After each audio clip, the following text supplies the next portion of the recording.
Assalamualaikum warahmatullahi wabarakatuh. Selamat datang di Nalar Santri Amsilati. Santri menalar, dunia mendengar.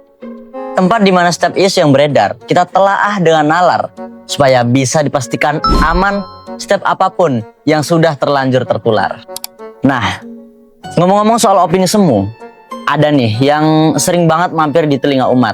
Apa itu? Yap, bid'ah. Pokoknya, kalau ada yang beda dikit dari manual book versi mereka, langsung dicap. Selamat, amalan Anda masuk kotak amal bid'ah. Nah, kelompok ini biasanya suka ngenalin diri dengan bangga.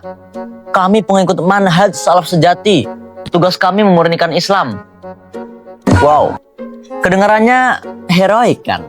Kayak pahlawan Marvel versi syariah.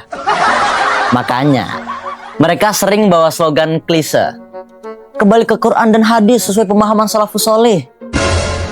Kedengarannya simple, padahal kalau dipikir-pikir itu kayak orang teriak, ayo makan sehat sesuai resep nenek moyang. Tapi pas ditanya, mana buktinya? Jawabannya cuma, pokoknya jangan macem-macem. Bayangin aja nih, tahlilan bid'ah, maulid nabi bid'ah, sholawatan bid'ah. Lah, kalau gitu jangan-jangan makan bakso pakai sendok juga bid'ah dong. Soalnya zaman Nabi nggak ada sendok kan. Makanya coba kita telaah. Masalahnya apa sih? Perdebatan soal bid'ah ini sebenarnya bukan cuma soal boleh atau enggaknya amalan tertentu, tapi soal cara pandang beragama. Ulama klasik itu paham Islam itu luas dan dalam. Ada yang namanya maqasid syariah, ada maslahat, ada ijtihad. Makanya Imam Syafi'i sampai bedain, ada bid'ah hasanah dan juga bid'ah sayyi'ah. Artinya inovasi baru bisa jadi maslahat, bukan otomatis musibah. Nah, di sisi lain nih, kelompok Wahabi datang dengan gaya puritan, semua serba tekstual.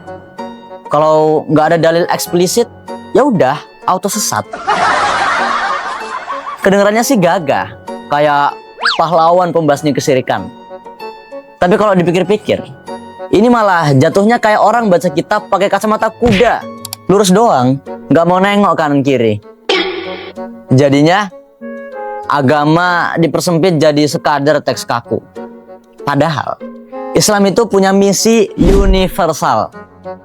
Mereka sibuk jaga kemurnian agama, tapi lupa kalau tradisi umat itu tumbuh lewat ijtihad ulama, konteks sejarah dan kebutuhan zaman.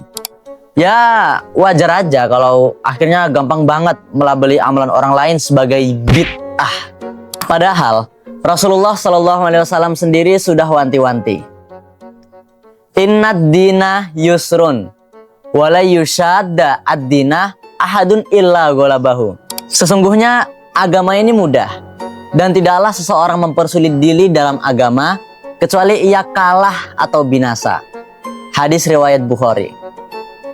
Artinya jelas, agama ini dibangun untuk memberi kemudahan, bukan untuk dipelintir jadi aturan kaku yang bikin umat justru sengsara. Tapi ya itulah, kalau agama difahami ala kacamata kuda, yang mestinya lapang jadi sempit, yang mestinya damai malah penuh vonis. Padahal kalau semua yang baru dianggap sesat, kita hari ini mestinya naik unta ke masjid, nulis dakwah di pelepah kurma, dan rekaman kajian pakai batu. Oke, kita akui dulu ya, niat mereka itu sebenarnya mulia. Katanya mau langsung ke Quran dan sunnah, biar pure, biar murni, dan biar nggak terkontaminasi. Mantap, mantap. Tapi masalahnya, kalau nggak mau ikut madhab, alasannya kadang kocak. Kan Quran dan sunnah itu maksum, terjaga dari salah. Sedangkan imam madhab, manusia biasa, nggak maksum. Jadi, ngapain ikut manusia yang nggak maksum? Tunggu dulu bro. Kata Syekh Said Ramadan Al-Buti, itu logika absurd. Coba mikir, sebenarnya kalian lagi ngomong ke siapa dengan dalil itu? Kalau ngomong ke para mujtahid yang memang bisa gali hukum langsung dari Quran dan Sunnah, ya betul, mereka nggak perlu taklid.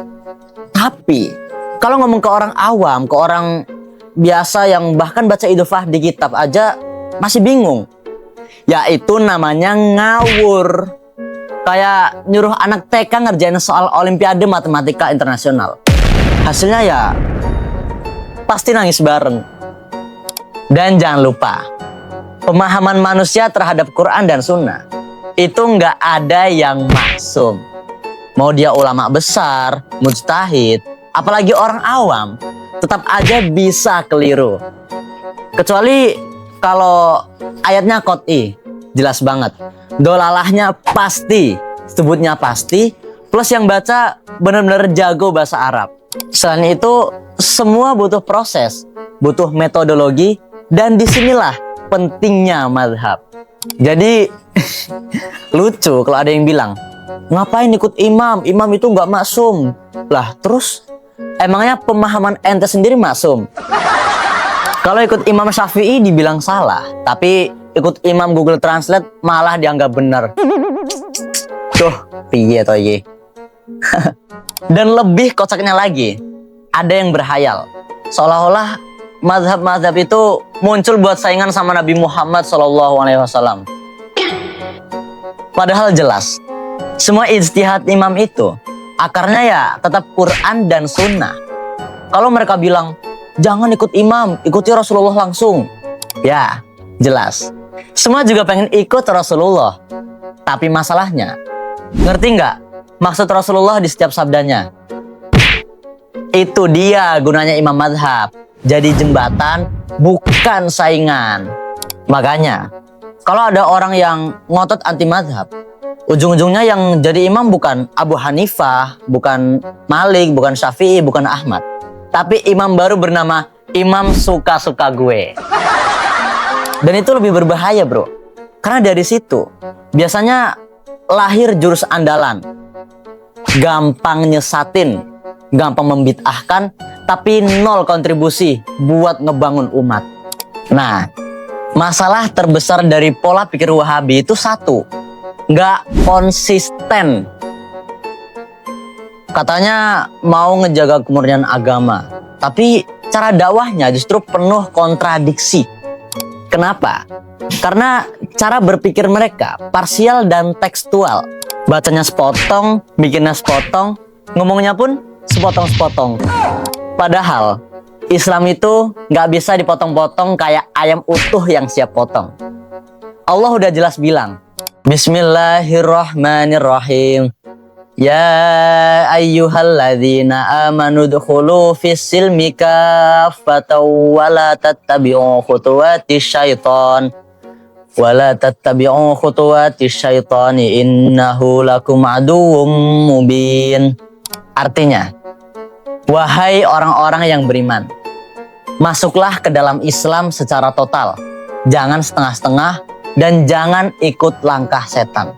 Quran Surat Al-Baqarah ayat 208. Lah ini, bukannya masuk Islam secara total, malah main pilih-pilih ayat kayak lagi milih menu di warung kopi. Yang cocok sama selera ya diambil, yang gak cocok ya ditinggal. Ya wajar aja kalau hasil dakwahnya jadi absurd. Niatnya jaga kemurnian, tapi prakteknya justru bikin umat bingung. Dan yang bikin tambah kocak tapi sekaligus tragis, mereka bukan cuma asal comot dalil, tapi kadang malah bikin dalil baru dari otaknya sendiri. Contohnya, ada tuh yang bikin konten soal rukun wudhu.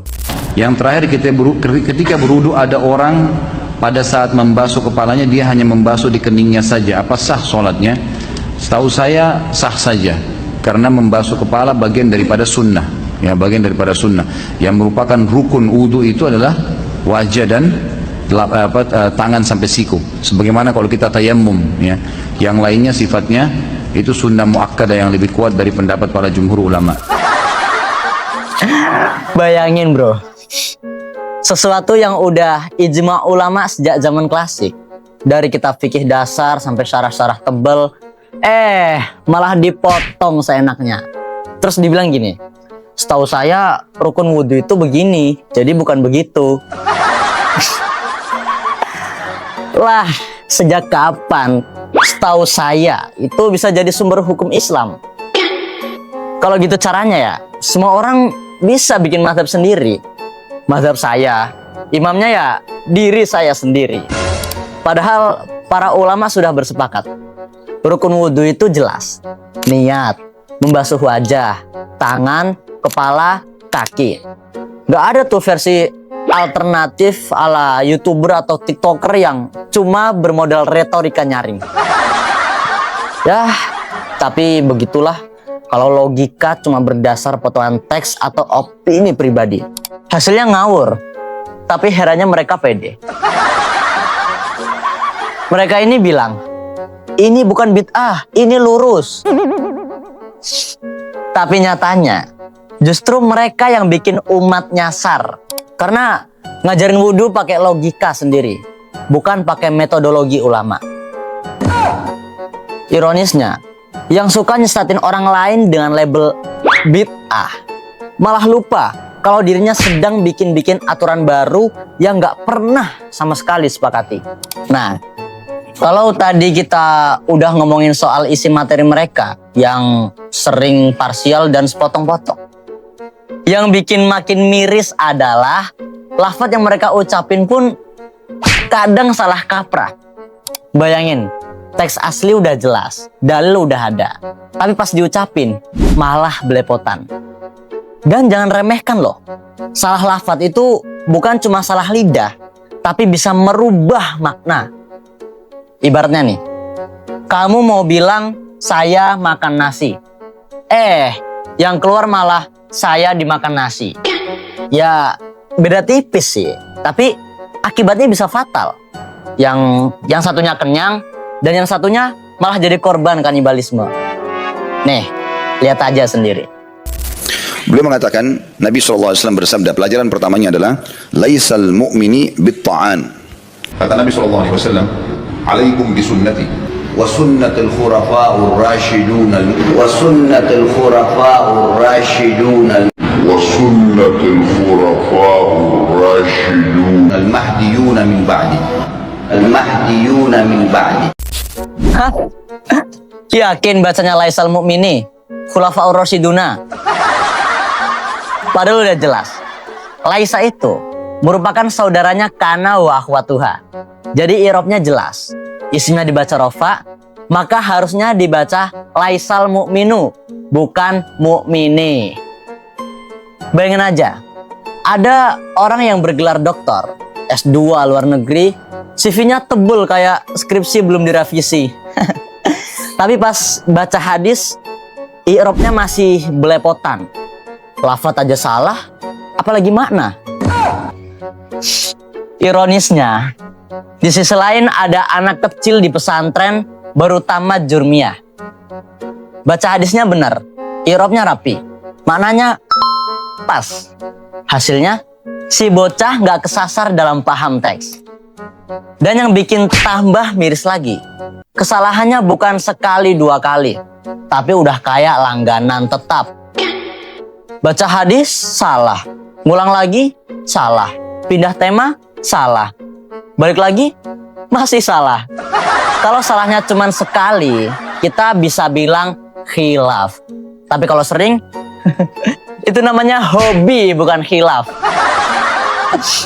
Jadi, lucu juga kan? Seorang dokter dengan toga akademik malah kalah telak sama anak santri yang baru belajar nahwu shoroh. Kenapa?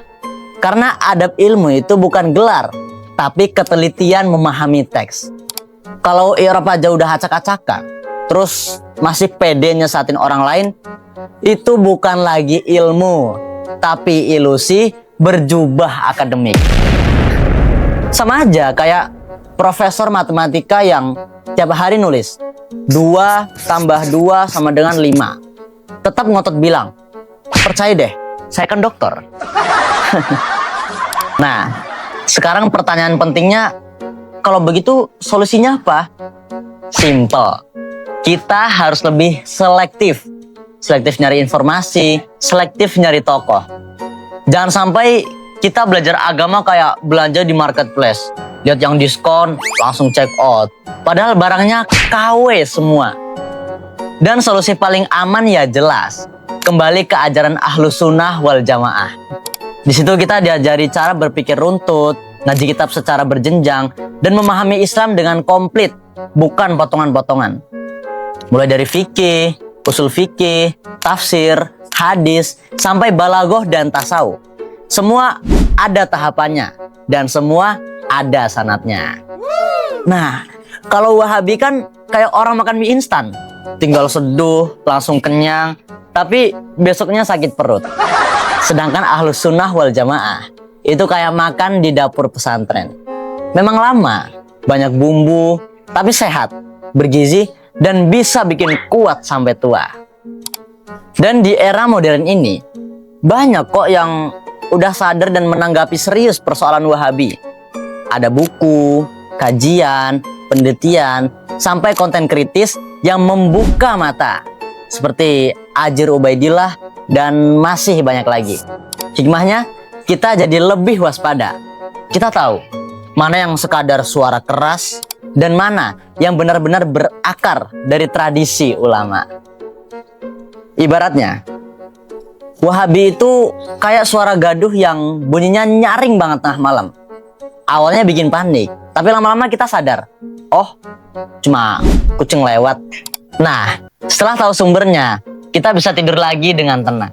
Jadi, sepanjang obrolan kita tadi intinya jelas. Mulai dari pola pikir yang tekstualis, yang gampang ngecap bid'ah, cara pandang sempit yang anti mazhab, kontradiksi dalam dakwah, sampai kesalahan fatal dalam baca teks. Semua itu menunjukkan satu hal, kalau agama dijalankan tanpa metodologi ulama dan tanpa sanad keilmuan, hasilnya bukan kejernihan, tapi kebingungan. Makanya, solusi paling aman ya kembali ke jalur Ahlus Sunnah wal Jamaah. Ada sanad, ada metodologi, dan ada keseimbangan.